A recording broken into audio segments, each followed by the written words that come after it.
Yo tout le monde, ici D2NX et bienvenue dans cette nouvelle vidéo. Aujourd'hui nous allons parler d'une console assez particulière puisqu'il ne s'agit rien d'autre que...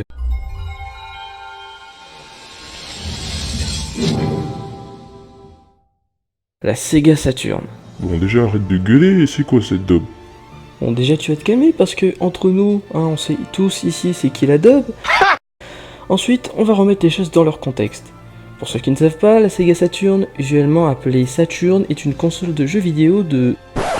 Eh Pépé, attends une seconde. Tu lis la page Wikipédia de la console là ou... Oh ça va, fallait que tu l'ouvres. Plus sérieusement, c'est une console de 5ème génération créée et commercialisée par Sega en 1994 au Japon, puis en 95 en Amérique du Nord et en Europe. Destinée à succéder à la console de succès de Sega, la Mega Drive, vous connaissez sûrement, elle va rapidement tomber et se faire écraser par la PlayStation de Sony. Et c'est là que ça devient intéressant et que vous allez comprendre, car on va revenir sur un aspect majeur de son échec, son architecture.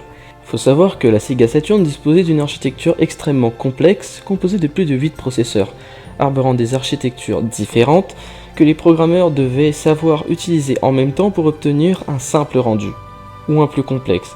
Pire encore, à l'ère du début des consoles 3D, aucun des processeurs intégrés dans la Saturn n'était capable d'afficher de la 3D malgré leur puissance, ce qui en faisait une console bien plus puissante sur le papier que la PlayStation, puisque l'expérience 2D de la Sega Saturn était largement supérieure à celle de la PS1, mais comme elle était incapable d'afficher de la 3D, la PlayStation avait un bien meilleur rendu et un prix moindre, ce qui donne à la PlayStation un avantage très large sur la Saturn. Bref, vous l'aurez compris, développer sur cette console c'était un gros bordel, très complexe, qui en fera un échec commercial cuisant pour Sega. On notera toutefois que les développeurs les plus expérimentés considéraient cette machine impressionnante et bien plus capable que la PlayStation de Sony. Et donc, tu veux en venir où? Eh bien, si je te disais que tu peux coder des jeux Sega Saturn dans ta chambre aujourd'hui. Plus besoin d'équipe, plus besoin d'une connaissance particulière du fonctionnement de la Saturn, mais juste quelques bases en C et en développement de jeux vidéo. Et c'est avec surprise que j'ai découvert ça récemment avec Joe Engine. Il s'agit d'un moteur de jeu pour créer des jeux Sega Saturn très facilement, qui a été réalisé par un Français appelé Johannes Feds, surnommé Joe, qui nous a créé donc ce magnifique moteur. D'où le nom Joe Engine. Pour être honnête, au début, j'y ai pas vraiment cru. Je pensais que la simplicité dont le développeur nous parle est relative à ses compétences, mais pas du tout. J'ai donc été pris de curiosité et j'ai téléchargé le projet GitHub. Extrait sur mon bureau et on tombe là-dessus. Donc on trouve tous ces dossiers là, donc le readme.md, le license, le gitignore, bon ça on s'en fout. Donc là au-dessus on a le compiler, donc le compiler ça on n'a rien à toucher. On a d'Oxygène pour tout ce qui est documentation, les émulateurs, car le Joe Engine nous permet de tester avec plusieurs émulateurs. Alors par défaut il y a Yaboz installé, je crois que c'est tout, il faut que je revérifie. Mais je vous conseille d'installer Mednafen et de le configurer, même si ça prend 10-15 minutes parce qu'il est plus efficace que Yaboz, mais un peu plus lourd aussi. C'est pour ça que là, pour la vidéo, on va utiliser Yaboz. Donc là, on a Joe Engine, donc voilà le code source du moteur. Ensuite, on a le Joe Map Editor, qui est donc un outil qui va nous permettre de faire des maps, d'encoder des images particulières, par exemple les backgrounds, vu que me semble-t-il, il y a bien un processeur de la Sega Saturn qui est chargé d'afficher les backgrounds. Donc je suppose que le Joe Map Editor se charge de tout ça. Et ensuite nous avons les samples et vous verrez à quel point c'est facile de compiler un jeu. Donc c'est très simple, on va essayer la démo 2D. Donc il suffit de lancer le fichier clean.bat. Puis je lance le fichier compile.bat. Vous attendez que la fenêtre se ferme. Hop, maintenant vous faites run with yaboz.bat. Et c'est magique, donc là on peut voir que ça fonctionne. Bon là ça lag un petit peu parce que j'enregistre, mais voilà, j'aurais préféré le faire sur Mednafen, mais quand j'ai essayé d'enregistrer sur Mednafen, ça lag à mort. Donc on peut voir quand même que ça fonctionne, qu'on a bien les sprites qui s'affichent, il y a une rotation, et donc à ce moment là on se dit bon, ça a l'air d'être quand même vachement complexe à faire, vu ce qu'on a dit plus tôt, que l'architecture de la Saturn est très complexe à maîtriser. Mais au final, si on regarde le code source, vous verrez qu'il n'y a rien de si compliqué au final. Donc voilà ce qu'il avait, donc bien sûr ça prend un peu de place, mais bon c'est une soupe des commentaires. Donc au final, il a juste défini une structure avec des attributs. Il a juste défini des positions 2D, ce qui est très simple à manipuler. Là, en une ligne, vous pouvez afficher Vous pouvez afficher votre sprite en fonction des attributs, etc. Là par exemple pour checker les inputs, c'est très simple encore une fois. Donc Joe, ispad key down, vous mettez quelle touche est appuyée.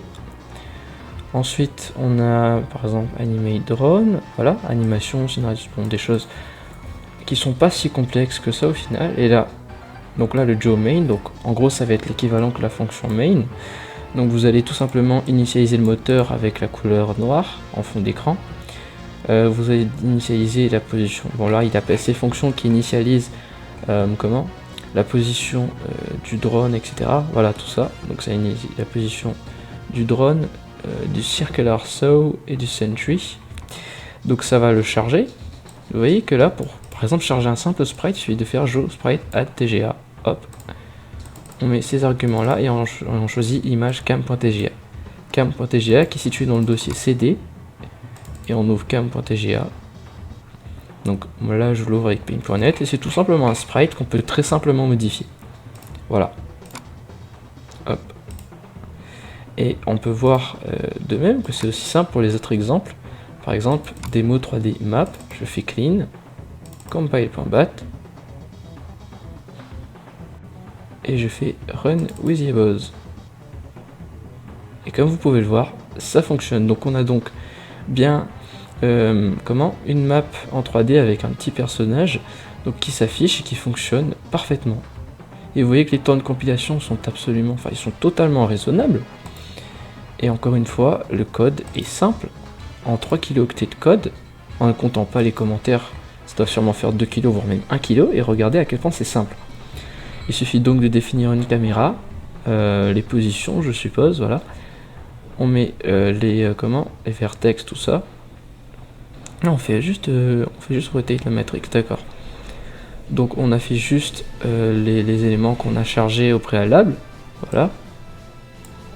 Et puis il suffit juste d'ajouter un callback. Alors un callback, pour ceux qui ne savent pas, c'est une fonction qui sera... En gros, vous allez définir une fonction que vous avez créée. Et puis lorsque vous ajoutez ça à un callback, et l'API va se charger tout seul d'appeler votre fonction. Et donc cette fonction sera appelée constamment à chaque fois qu'il va réafficher. Vous voyez, là pour afficher un message. Et voilà. Donc comme vous pouvez le voir, il n'y a rien de compliqué. Et ça nous permet de faire des trucs vraiment sympas avec la Sega Saturn. D'autant plus que ça marche sur émulateur, mais sur une Sega Saturn physique. Alors je ne possède pas encore de Saturn, du coup je ne pourrai pas la tester en vrai, mais il y a divers tests qu'on peut retrouver sur internet qui démontrent qu'effectivement on peut tester ça sur une vraie Sega Saturn.